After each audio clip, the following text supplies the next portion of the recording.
Tento den se vaše škola loučí s vámi a vy se loučíte s ní.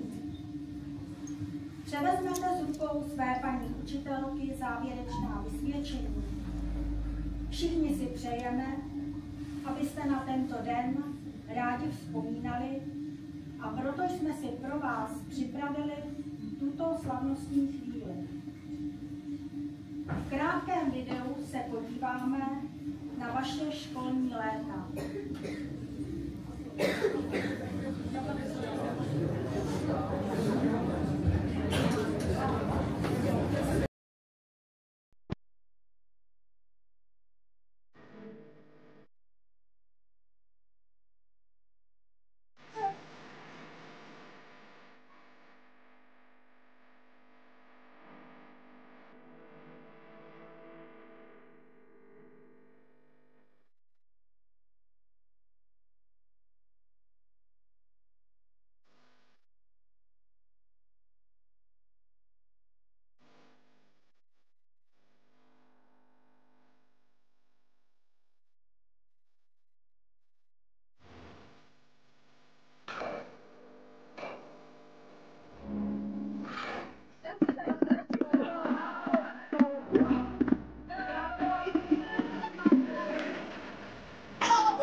Poprvé! 200! 200 milionů poprvé! 50 milionů poprvé! 300 milionů poprvé! 4...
You're at the top of the mountain. Žádám vás, pane starosto, o slavnostní projev.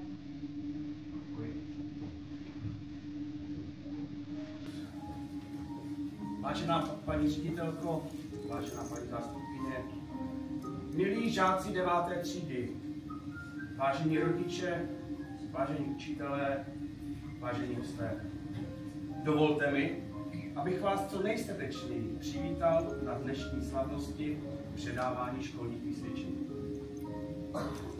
Dnešním dnem jste dokončili povinnou školní docházku a všichni začnete od září navštěvovat vámi vybrané školy a učiliště. Někteří se budou pohybovat v blízkém okolí, někteří si zvolili internátní pobyty ve vzdálenějších místech naší republiky.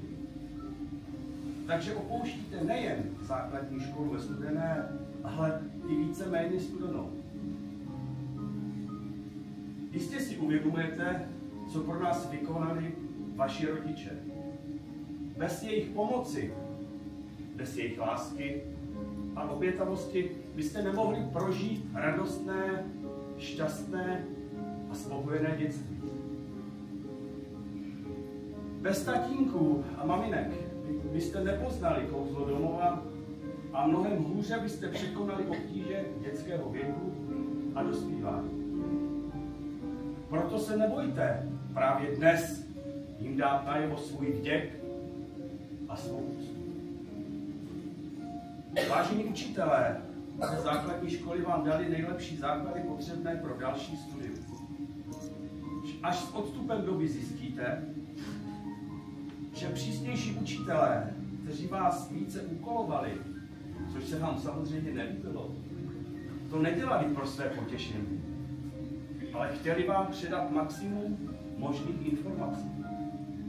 Proto mi dovolte, abych za tuto namáhavou a někdy i nesnadnou práci poděkoval všem vašim učitelům a popřál jim hodně trpělivosti při každodenní práci. Mnozí z vás se cítíte býti dospělými. Dospělost však neznamená jen dosažení určitého věku. Jde s rukou v ruce povinnosti. Dospělosti patří především zvládnutí svého chování na veřejnosti a zodpovědnost za všechny vámi vykonané činy. Nedovolte, aby se míra těchto vlastností změnila v drzost a vyzývavost. Pouze slušnost a úcta vám otevřou cestu k lidským srdcím.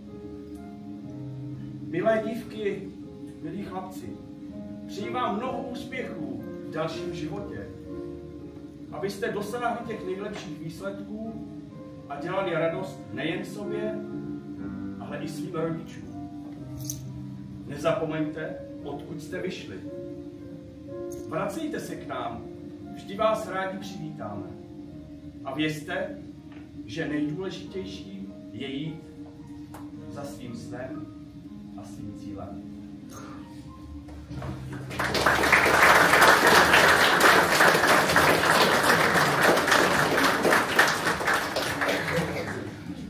Děkuji panu starostovi a nyní prosím paní třídní učitelku o podání vysvědčení.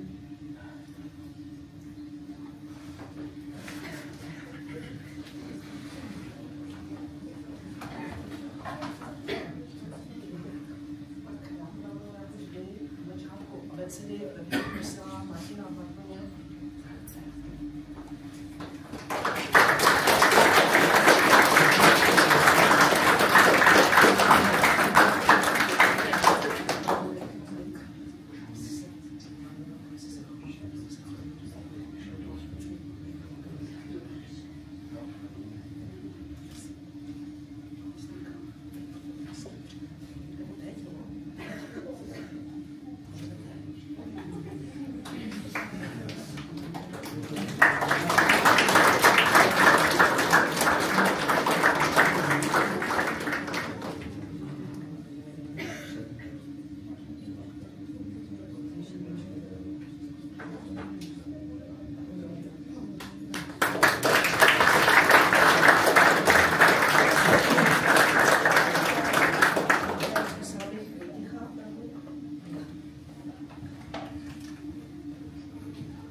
prostě při přípravě různých třídních akcí.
Vážený pane starosto, vážená paní ředitelko, vážení učitelé, rodiče a spolužáci.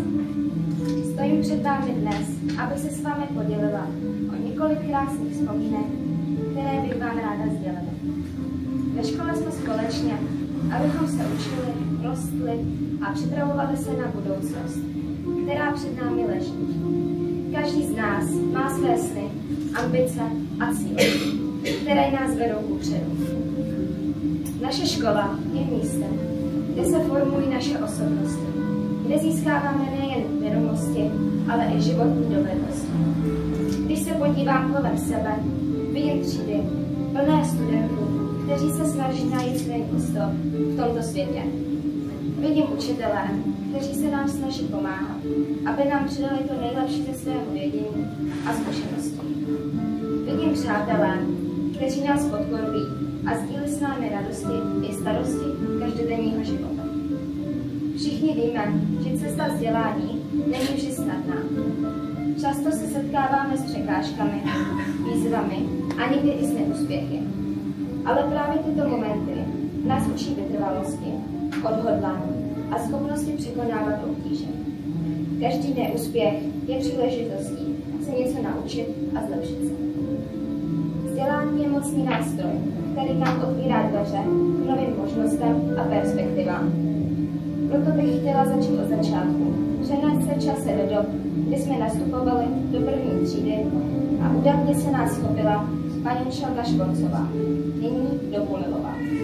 Ta měla trpělivost a čest nás učit naše první písmenka, pomáhala nám s našimi prvními přečtenými řádky a tehdy náročnými příklady v matematice.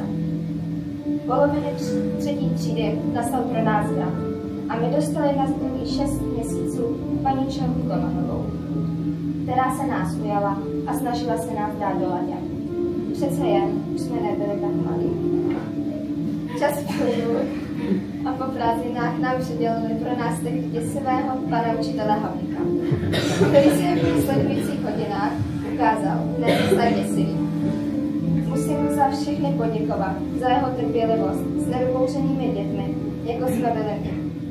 Učil nás spoustu praktických věcí, předal rady s moudry do života a táhl to s námi i přes tehdejší karanténu a veškeré složitosti, které to obnášelo. V 6. třídě jsme byli už na 2. stupni. Byl čas se začít chovat přiměřeně našemu věku. Za třídní učitelku jsme dostali paní Dřevovou, která je s námi dodnes. Začali jsme řešit projekty mimo vyučování, jako třeba třída baví třídu, branný závod, projektové dny. 6. a 7. třída pro nás byla zkouškou, jak vše funguje. A od 8. třídy jsme se museli začít snažit kvůli výsledkům, které se nám počítaly na střední škole. A v 9. už jedeme naplno, nebo aspoň v první pololetí. Známky, testy, projekty byly pro nás každodenní záležitostí. Vedlejší projekty jako čerty, organizování třída baví třídu, ale i skvělé výlety, jako například exkurze do Terezína, lyžařský výcvik, dvoudenní výlet do Třeboně a neposledně Anglie, která pro nás byla velkou zkušeností. Děkujeme za veškeré příležitosti, které nám byly umožněny.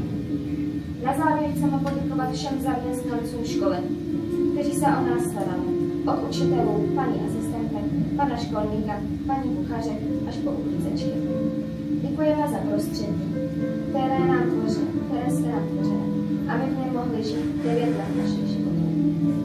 Poděkování patří i spolužákům, kteří tvořili náš kolektiv.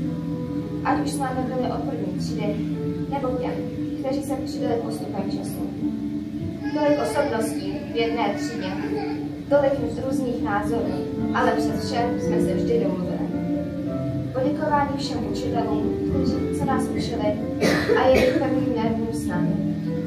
Přeji nám všem mnoho úspěchů na naší cestě a věřím, že společně dokážeme velké věci. Děkuji za pozornost. 9. třída.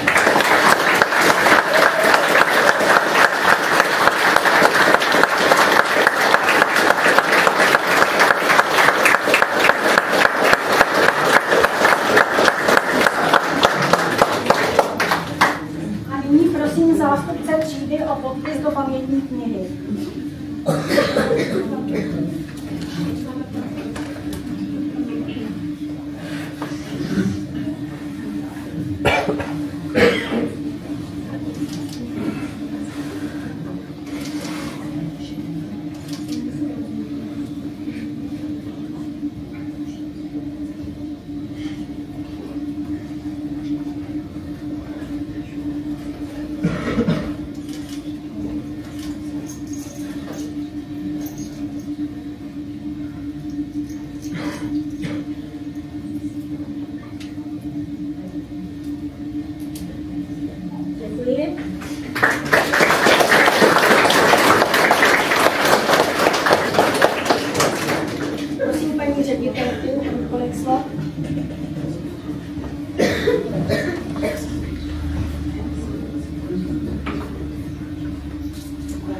starosto, milí žáci, vážení rodiče, vážení hosté. Zdravím vás v poslední den školního roku 2023-2024. Pro vás, milí deváťáci, posledního školního roku na základní škole ve Studené. Do konce tohoto školního roku zbývá pár minut. Držíte v rukou své poslední vysvědčení, které v několika číslicích shrnuje a hodnotí posledních 10 měsíců na této škole. Vysvědčení je jeden list papíru, jaký jste za školní docházku dostali celkem 9. Není možné, aby obsáhlo vše, co jste na této škole zažili. Nepíše se v něm nic o soutěžích, olympiádách, o stresu před zkoušením a velkými písemkami, o školních výletech, plaveckém výcviku, o Mikuláších a čertech, o vánočních besídkách, o velikonočních dílničkách, o přestávkách, o svačinách a obědech ve školní jídelně. To vše si odnášíte ve vzpomínkách na celý život. Zatímco vysvědčení budou desetiletí žloutnout v šuplíku, zážitky ze školy budou živé a jasné. Vzpomínky na spolužáky, učitele, na to, co jste společně každý den zažívali po celé školní roky. A věřím, že si vzpomenete o prázdninách nebo na třídních srazech i za dlouhá desetiletí. Vzpomenete si, protože je to důležité, protože základní škola a vše, co vám dala, je nesmazatelně vryto ve vaší paměti a ve vaší osobnosti. Je to společné dílo učitelů, asistentek, vychovatelek školní družiny a správních zaměstnanců.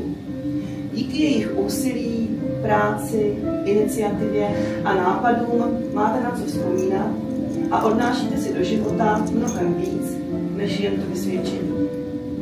A také vy, žáci sami, máte velký podíl na tom, jaká škola je a jaká bude. Jak budete svoji základní školu reprezentovat. Že jste se tu dobře a kvalitně připravili na další samostatný život, že se sem budete chtít třeba jen na chvíli vracet a rádi na svoji základku vzpomínat. I pro nás je odměnou vidět vás tu dnes takto krásné, sebevědomé mladé lidi, kteří vyrostli z těch malých, trochu zakřiknutých prvňáčků. Přeji vám příjemné a ničím nerušené prázdniny a po nich šťastný vstup do další etapy vašeho života. Hodně úspěchů, štěstí a zdraví.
Thank you.